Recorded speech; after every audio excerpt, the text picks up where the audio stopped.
एक दिन गोकुल के सभी लोग घाट पर पानी लेने गए थे और कृष्ण भी अपने दोस्तों के साथ वहां खेल रहे थे।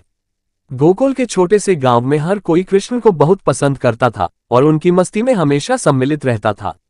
लेकिन कृष्ण की सबसे प्रिय चीज उनकी बांसुरी थी। वह अपनी बांसुरी बजाकर गोकुलवासियों को मंत्रमुग्ध कर देते थे। उनकी बांसुरी की धुन में एक ऐसा रहस्य था जो केवल भक्तों की आत्मा को ही सुनाई देता था। एक दिन गांव में एक बड़ा संकट आ गया। गोकुल के पास एक घना और भयावह जंगल था जिसमें एक विशाल और खतरनाक राक्षस का बसेरा था। वह राक्षस गांव वालों को परेशान कर रहा था, उन्हें डराने धमकाने के अलावा वह किसी भी इंसान को जंगल से बाहर नहीं निकलने देता था। इस संकट से उबरने के लिए गोकुल वाले भगवान श्री कृष्ण के पास पहुंचे। गोकुलवासियों ने श्री कृष्ण से प्रार्थना की, प्रभु, हम आपके पास आकर सहायता मांगते हैं। ये राक्षस हमारे लिए बहुत बड़ा संकट बन चुका है। कृपया हमें इस समस्या से छुटकारा दिलाए। श्री कृष्ण मुस्कुराते हुए बोले, डरो मत, इस समस्या का हल बहुत सरल है। मुझे केवल अपनी बांसुरी लानी होगी। गोकुलवासियों को कृष्ण के शब्दों पर विश्वास नहीं हो रहा था, क्योंकि वे सोच रहे थे कि एक बांसुरी से कैसे यह बड़ा राक्षस हराया जा सकता है।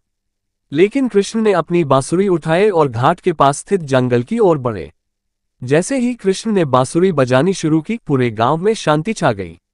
बांसुरी की मधुर ध्वनि जंगल में घुसते ही राक्षस की आंखें उसकी ओर मुड़ी।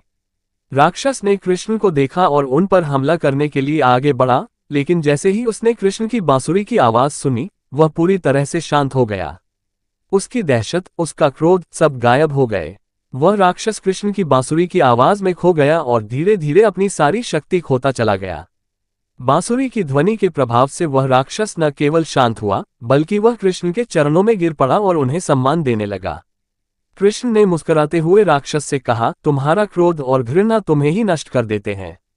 जीवन में प्रेम और शांति का मार्ग ही सबसे श्रेष्ठ है। राक्षस ने भगवान कृष्ण से माफी मांगी और वचन लिया कि वह अब कभी किसी को परेशान नहीं करेगा। वह जंगल छोड़कर गोकुल के पास से चला गया। गांव वाले कृष्ण की इस चमत्कारी लीला को देखकर हतप्रभ रह गए। उनकी बांसुरी ने न केवल राक्षस को शांत किया, बल्कि यह भी दर्शाया कि अगर किसी कार्य को सही भावना, प्रेम और समर्पण से किया जाए, तो वह कार्य न केवल आसान होता है, बल्कि वह चमत्कारी भी बन जाता है। ये कहानी हमें ये समझाती है कि जीवन में शांति, प्रेम और सकारात्मकता का पालन करने से हम किसी भी कठिनाई का सामना कर सकते हैं।